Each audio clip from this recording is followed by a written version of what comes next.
Yan ang mga pinaka-inihintay namin sa sarili kong channel. Yan kasi boy, nailabas na yung vlog ko na meron silang pagsesendan ng email. So ngayon, meron na agad akong pumukaw sa aking mata. Si JR Adjan. Ito yung kwento ni JR. Big shoutout sa'yo, JR Adjan. Big shoutout sa'yo, pare. Salamat sa pagsisend ng kwento para may pagpatuloy natin ang tradisyon. Yeah! Wala, hindi muna to Japan. Kasi sabi ko, kahit anong kwento kahit anong joke So hindi muna to hindi muna to yung bansa. Pagpahingay naman natin sila. Iba naman. So ano yung kwento na yan? Ito ang kwento ng tindera ng soft drinks. Soft drinks? Napakaganda nitong ano na Maraming tayo na inom niyan. Oo. Ngayon, merong isang estudyante. Ngayon yung estudyante, nagpunta siya dun sa bilihan. Kasi ang mga school may mga bilihan yan, di ba? Soft drinks. Tawagin. Ang nagtitinda dun si nanay. Nay! Pamili soft drinks. Di napunta siya soft drinks. So nagtataka yung bata. Nay, ilang taon na ba kayo? Tandaan nyo na parang nagbebenta pa kayo. Ay, 80 anyos.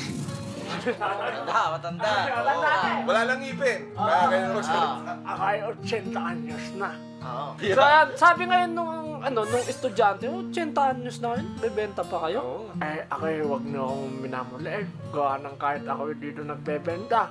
Meron din akong mga anak sa Lasal, sa Brent. Wow! Bigot doon.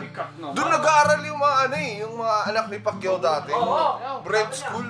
Hindi lang, sabi niya, Lasal, Brent, at Patinega. Wow! Big time si nanay.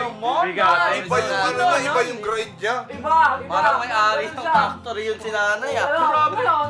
Yung estudyante, nagtanong siya, sabi niya, anong kurso nila doon?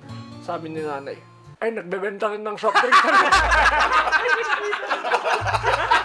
Kala ko nag-aaral yung mga anak niya. At least nasa brand. Anong kurso nila doon? Ay, nagbebenta rin anak ng soft drinks.